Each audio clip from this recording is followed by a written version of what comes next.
Alors déjà, merci de m'écouter, bienvenue dans ce petit podcast, on va dire. Donc je vais traiter des agressions sensorielles, cette fois-ci. Alors, j'aimerais plutôt mettre un petit peu au clair dès le début que c'est un terme générique que j'ai trouvé qui me convient qu'à moitié, dans le sens où j'ai pas trouvé vraiment d'autres termes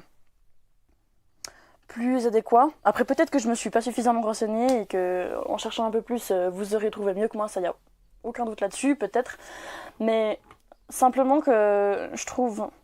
le terme d'agression assez générique à beaucoup de situations, mais ce que je trouve un petit peu dommage avec ce terme, c'est simplement le fait que c'est pas que du négatif. Les sensations de l'hypersensible peuvent être très difficiles à vivre dans beaucoup de situations, au niveau physique comme au niveau émotionnel, pardon. Mais bien évidemment qu'il y a aussi beaucoup de positifs. Donc c'est pour ça que je préfère dire dès le début que cette dénomination me plaît qu'à moitié, mais c'est vrai que ça résume quand même une bonne partie de la thématique et de la problématique en fait finalement. C'est-à-dire que c'est une problématique du fait que, prenons l'exemple qu'on a pu le voir pour ceux qui auraient déjà suivi cette story-là, par rapport à l'idée de la foule. Donc le fait d'être entouré soit justement d'un contact physique, purement tactile, ou alors auditif et visuel de beaucoup de personnes, de beaucoup d'éléments, de beaucoup de mouvements, de situations différentes, ça va être très difficile et peut-être même agressant pour la personne hypersensible. À plein de niveaux différents, dans plein d'aspects différents, et justement que ce soit aussi au niveau physique, ça pourrait peut-être créer un mal de tête, une concentration difficile, simplement une focalisation de l'attention très difficile, du coup ce sera simplement une possibilité d'avoir du stress bien plus élevé que dans une autre situation. Et donc de manière générale, c'est des situations très difficiles pour la sécurisation émotionnelle d'un hypersensible, du fait qu'il y a beaucoup d'éléments en même temps, et le simple fait qu'il y ait autant de sensations, d'agressions sensorielles en même temps, ça va être vraiment difficile. Donc pour ça, la foule, c'est vraiment, le paroxysme du... Je dirais pas pour tous les hypersensibles, parce que là encore, tous les degrés sont très différents. On peut avoir un sens très aigu et les autres beaucoup moins, ou simplement un petit peu plus partout. Ce sera vraiment très différent chez chacun. Donc finalement, chacun le vivra différemment, mais de manière générale, la foule, ce sera quelque chose pour la plupart des hypersensibles, en tout cas une bonne partie, qui sera vraiment très difficile à vivre. Ça s'apprend, ça se travaille. Ça peut aussi s'apprivoiser par une thérapie, mais de manière générale, au premier abord, ce sera difficile. Ce qu'on peut déjà un petit peu explorer, c'est voir, disons, au sens le plus basique du terme, sens après sens,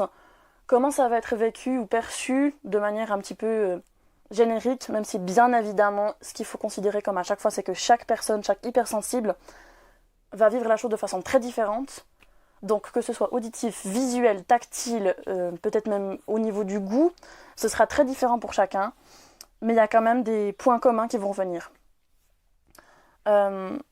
Donc voilà, bien évidemment que des sens, il y en a beaucoup plus que les 5 sens, ça je pense que c'est aussi un fait qui est acquis. Donc au niveau de notre cerveau, au niveau de notre sensibilité, il y a beaucoup plus de sens qu'on peut, au niveau scientifique, qu'on relève, mais on va se baser là déjà sur les 5 sens connus qu'on nous apprend à l'école, tout simplement parce que c'est ceux qu'on va le plus pouvoir identifier au quotidien et simplement finalement vraiment concevoir que ce soit une agression ou simplement une sensation ou qu'on va reconnaître très aisément. Donc voilà, tout simplement, on va déjà constater l'auditif avec le bruit. Donc que ce soit le basique, trop de bruit, ou alors simplement dans des bruits qui viennent d'endroits différents. Ça peut aussi être très angoissant d'avoir des informations auditives par des endroits différents, par disons des canaux qui viennent de lieux différents. Ça peut être très perturbant, tout simplement parce que pour l'hypersensible, d'une manière que je n'explique pas vraiment, ça va être compliqué à gérer, d'avoir... Donc, comme je disais, l'inconfort auditif peut se trouver dans le fait d'avoir un bruit très marqué, donc puissant, du simple fait que voilà, là, pour n'importe qui, ce serait désagréable, mais pour un hypersensible, ça peut s'avérer être d'autant plus difficile du fait d'une audition plus aiguë, ça peut arriver. C'est pas toujours le cas, mais ça peut être possible que justement ce soit un sens qui soit un petit peu plus développé, et donc le bruit sera tout simplement plus difficile à gérer du fait qu'il sera perçu plus fort. Il y aura aussi le fait d'avoir par exemple des bruits qui viennent d'endroits différents, ou de, si vous voulez bien, de canaux différents si je puis dire, simplement que ce sera perçu de façon différente, et la concentration, l'information aura trop de mal à se diriger, et donc ce sera là plutôt une fatigue sensorielle, une fatigue émotionnelle et de concentration, de devoir essayer de trouver à quel endroit chercher l'information, quel endroit amener la focalisation de l'audition. Tout simplement parce que voilà, d'avoir plusieurs endroits où on a du bruit, c'est un petit peu comme ce moment où on imagine une personne qui tourne la tête tout le temps, qui a trop de choses qui se passent. C'est exactement le comment dire. Peut-être que ça se manifestera pas de cette façon physique pour l'hypersensible, mais la façon dont il va le vivre à l'intérieur, ce sera vraiment ça au niveau auditif, en considérant qu'il a plusieurs bruits très distincts en même temps. On aura aussi la possibilité d'avoir un bruit répétitif, que ce soit fort ou pas, mais disons que de manière générale, ce sera plutôt un petit bruit un petit peu grinçant, pas grinçant, mais un petit bruit un petit peu pas forcément fort, mais répétitif tout simplement, qui pour beaucoup de monde, ça peut être quelque chose de gênant, mais pour un hypersensible, ce sera vraiment agressant, mais terriblement, au point que ça peut devenir vraiment mais une incapacité totale de se concentrer du fait d'un bruit qui, pour une raison qui est pour le coup difficile à expliquer, mais simplement que ça va être là aussi, je pense, simplement le fait d'un sens un petit peu plus aigu, un petit peu plus marqué, disons, du fait que voilà, c'est déjà quelque chose qui est difficile à supporter d'avoir un bruit répétitif pour certaines personnes non hypersensibles, mais pour un hypersensible qui a le sens de l'audition un petit peu plus aigu, du fait d'avoir ce sens, il entendra peut-être un petit peu plus fort, et ce sera tout simplement aussi au niveau émotionnel, au niveau du ressenti, plus désagréable, tout simplement. Donc voilà, pour le niveau de l'audition, bien sûr qu'il y a d'autres choses à dire, mais là je pense qu'on a déjà fait le tour de, en tout cas, différentes façons que ce soit un petit peu difficile à concevoir. Mais après, bien sûr qu'on peut aussi, de manière toute simple, imaginer que ça peut être aussi quelque chose de très bénéfique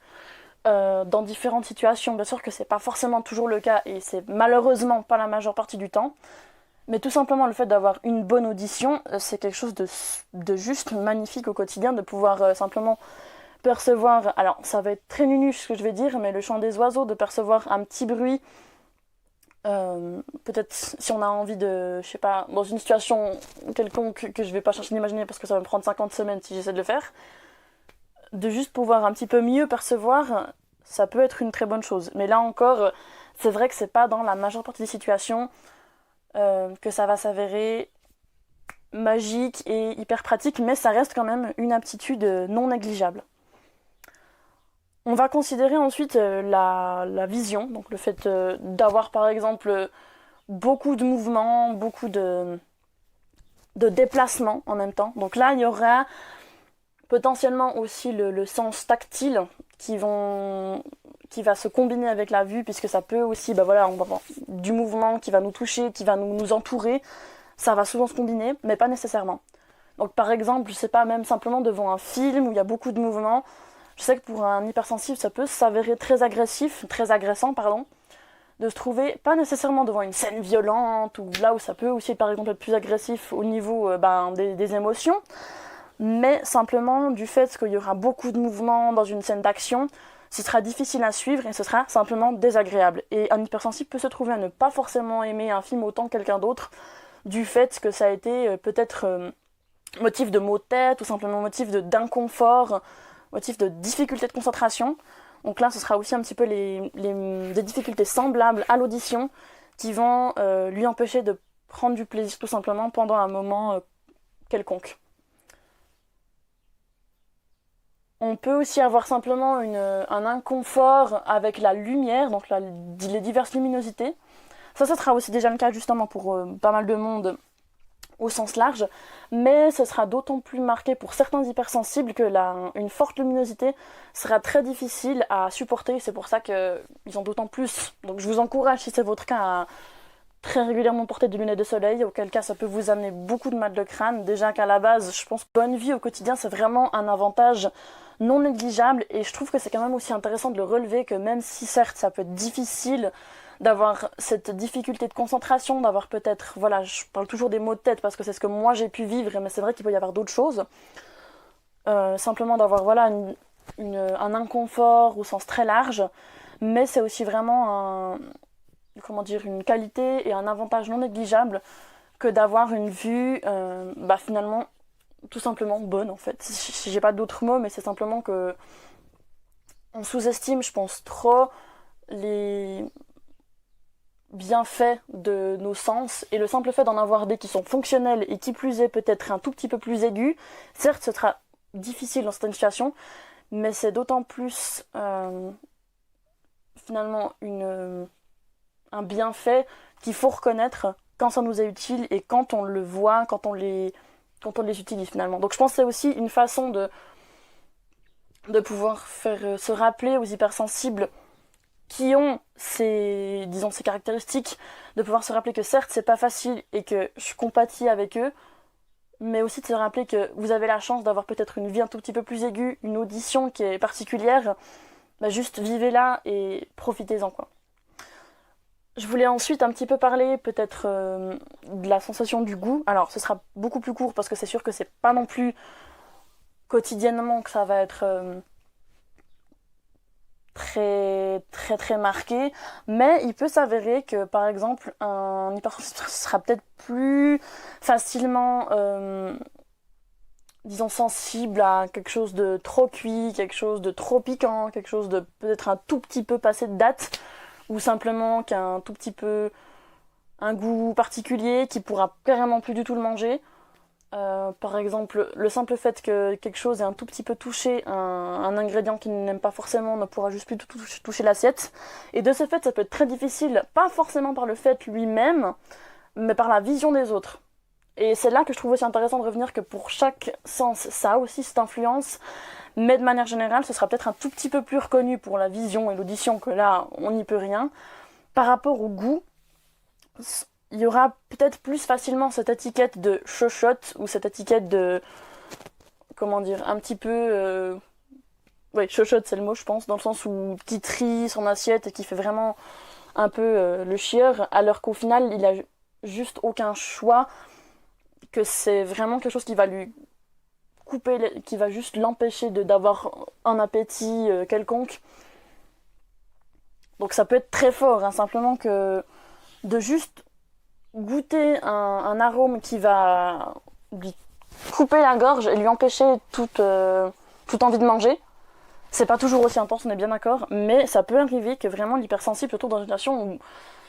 vraiment il pourra faire ce qu'il veut, se forcer, il pourra juste plus manger parce qu'il a été complètement dégoûté. Et bien sûr que ça peut arriver, on est bien d'accord, à plein d'autres gens dans d'autres situations. Ce qu'il y a, c'est qu'un hypersensible, ce serait peut-être un tout petit peu plus courant, du fait de justement un goût un tout petit peu plus aigu,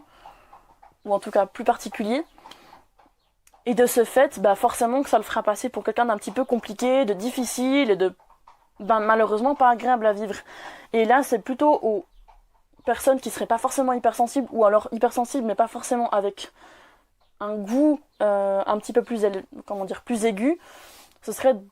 de vous mettre un petit peu devant ce fait, de vous dire que, alors peut-être que ça peut arriver bien évidemment qu'il y a des gens qui seront un petit peu compliqués et qu'il y a des choses à mettre en question, mais pour les hypersensibles et en général, il y a quand même une façon de constater que si la personne vraiment est dégoûtée, ne peut plus, et qu'en général c'est pas quelqu'un qui se comporte comme ça, faut juste essayer de se mettre à la place de la personne, d'avoir un petit peu de bienveillance, que non, c'est pas une chochotte, que non, c'est pas pour attirer le regard, que non, c'est pas une façon de se faire remarquer, c'est simplement que c'est un sens qui lui dit juste stop, je peux plus, j'ai plus envie de manger ça, et tu peux juste plus faire autrement. Donc tout ce que je vous demande, c'est d'avoir un petit peu de bienveillance pour ces personnes-là. C'est sûr que ça peut être un peu énervant sur le moment, je le conçois complètement, que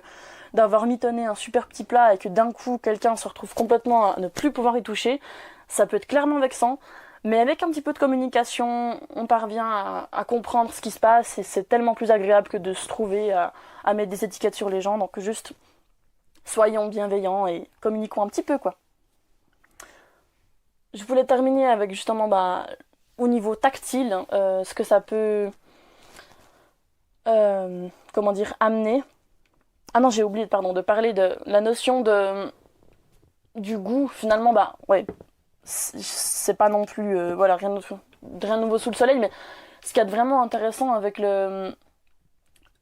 sens du goût qui sont un petit peu plus aigus, c'est le fait de pouvoir avoir, au-delà des notions un petit peu problématiques et difficiles, justement quand on se trouve face à un plat qui ne nous convient pas, mais quand on se trouve face à des arômes particuliers, de pouvoir déceler, je sais pas, peut-être en goûtant un vin, des arômes particuliers, je pense que certains hypersensibles peuvent se trouver aussi être de très bons goûteurs, enfin, ce mot n'existe pas, mais on se comprend. De se trouver à peut-être déceler des arômes que quelqu'un d'autre n'aurait peut-être pas trouvé au premier abord, sans avoir un petit peu cherché pendant quelques bouchées, mais c'est sûr que ce sera peut-être pas toujours le cas, mais je pense que ça peut aussi être vraiment quelque chose de super intéressant à développer, de pouvoir aussi découvrir des saveurs extrêmement particulières et complexes, justement du fait de cette sensibilité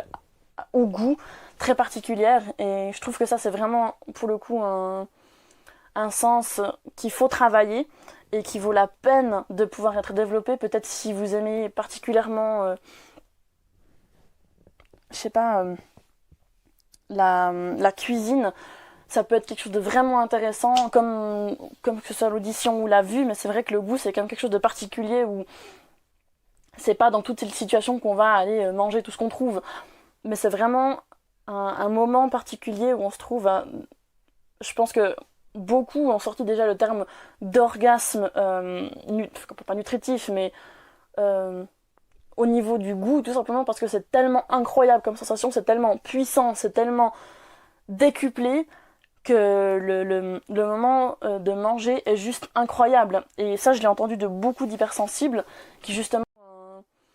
un sens qu'il faut travailler et qui vaut la peine de pouvoir être développé. Peut-être si vous aimez particulièrement, je sais pas, la cuisine, ça peut être quelque chose de vraiment intéressant, comme que ce soit l'audition ou la vue, mais c'est vrai que le goût, c'est quand même quelque chose de particulier où c'est pas dans toutes les situations qu'on va aller manger tout ce qu'on trouve, mais c'est vraiment un moment particulier où on se trouve à... Je pense que beaucoup ont sorti déjà le terme d'orgasme, pas nutritif, mais au niveau du goût, tout simplement parce que c'est tellement incroyable comme sensation, c'est tellement puissant, c'est tellement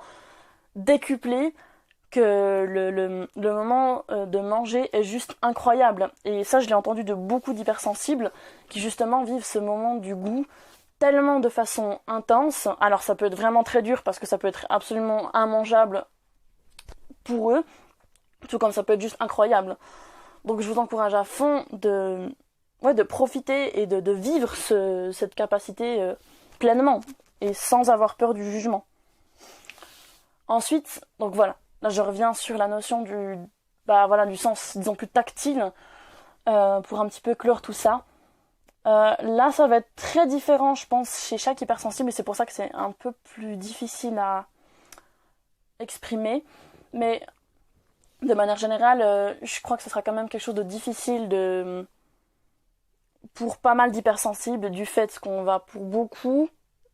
pas tous, bien évidemment, mais il y a quand même un bon pourcentage qui se trouve être introverti, peut-être même timide. Donc, ma foi, j'aime pas faire cette facilitation et un lien trop... qu'on fait trop facilement, qui n'est pas toujours le cas, mais préférer la solitude. De ce fait, il y en a beaucoup qui vont avoir du mal avec le contact physique, peut-être les câlins, c'est un peu le cliché qu'on a quand les extravertis qui ont beaucoup cette aptitude à être très, très proche, très... justement très câlin, qu'un introverti n'aurait pas du tout, ce qui n'est pas toujours vrai, on est bien d'accord. Mais c'est vrai que pour beaucoup d'hypersensibles, ça peut s'avérer être une difficulté, et donc là ce sera autant un mélange de difficultés sociales que tactiles, en disant purement sensorielles. Donc c'est un mélange très complexe et finalement très intéressant, mais aussi vraiment difficile, tout simplement parce que l'hypersensible peut se trouver face à un inconfort de peut-être simplement pas apprécier d'être touché, pas apprécier diverses sensations. Ça peut aussi, voilà, la sensation peut être simplement de pas seulement avec des personnes, mais typiquement avec des touchés, des tissus qui sont très agréables ou simplement qui peuvent se trouver à amener plein de frissons désagréables. Ça revient un peu dans le même ordre que le goût et l'ouïe, qui sont aussi, disons, plus physiques et sont plus rapportés à des objets ou des notions moins vivantes, disons. Justement, le fait de pouvoir toucher des objets, d'entendre un bruit, c'est un petit peu plus facile à concevoir. Mais quand ça touche à une personne, à un contact humain, là, ça va se mélanger avec d'autres notions qui sont un petit peu plus complexes. Et là, justement, ça deviendra bien différent chez chaque personne. Donc là, je ne veux pas non plus trop m'étaler, puisque ça, justement, ça va différer chez chaque personne. Mais, en tout cas, ce qu'il faut concevoir, c'est aussi que je trouve très beau, et là encore, ça va... Je ne veux pas non plus généraliser, c'est que quand on prend l'exemple d'un câlin, autant ça peut être très difficile pour un introverti, hypersensible, timide, voilà, quand on prend toutes les caractéristiques un peu clichés de la personne qui aurait du mal à faire un câlin, à avoir un contact social, ça peut être difficile de se donner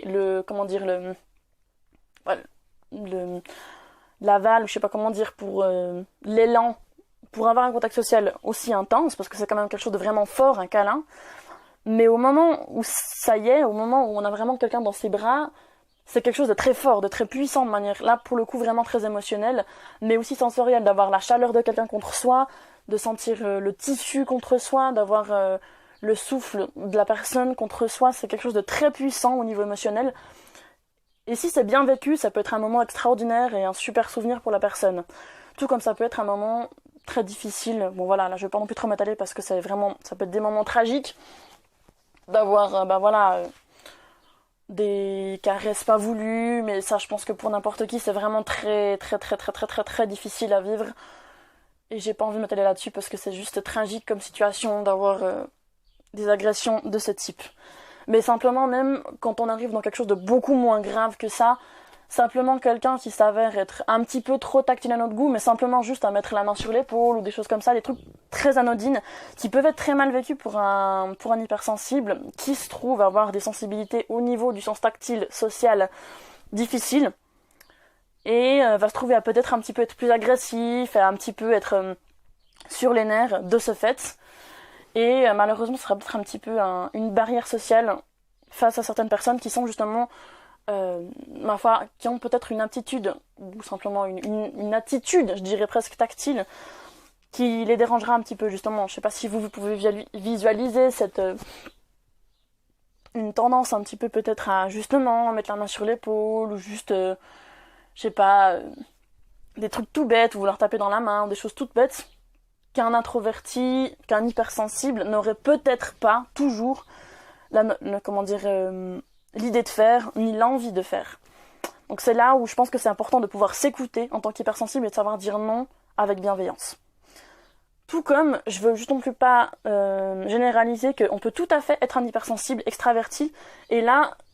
ce sera peut-être un petit peu l'effet inverse, qu'on aura peut-être très besoin, sans avoir envie nécessairement d'attirer le regard, sans avoir un besoin d'attention nécessaire, mais juste d'être quelqu'un qui a très envie de contact humain, qui est très simplement très ouvert, et justement que ça sera d'autant plus décuplé du fait de cette hypersensibilité, mais le caractère extraverti sera là, il sera simplement décuplé, et du coup, les câlins seront peut-être par milliers. Simplement, c'est là qu'il faut aussi peut-être faire attention de ne pas non plus aller... du coup, ça serait peut-être un petit peu à l'inverse, de ne pas froisser quelqu'un qui serait pas forcément ouvert à ça, hypersensible ou non. On peut très bien ne pas être très tactile, tout en n'étant pas hypersensible. Et, en tous les cas, l'important c'est de pouvoir être à l'écoute de l'autre, bienveillant, et voilà, je pense que c'est la clé de beaucoup de choses.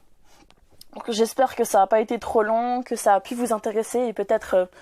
ouvrir l'intérêt sur certaines choses. Je pense que c'est ça le plus beau là-dedans, c'est de pouvoir peut-être s'intéresser, et ce que je vous encourage c'est de faire des recherches plus profondes si c'est un thème qui vous parle, parce que bien évidemment que ce que j'ai dit là c'est gratter la surface de certains thèmes, de certaines notions, mais le plus intéressant c'est de pouvoir que ce soit d'en discuter avec des personnes, de pouvoir le vivre s'il s'avère que vous êtes hypersensible, mais même de pouvoir simplement le constater chez d'autres, de pouvoir en parler en toute bienveillance. Donc voilà, tout ce que je vous souhaite, c'est de pouvoir vivre cet intérêt, et dites-moi ce que vous avez pensé de ce petit compte rendu, et une toute belle journée.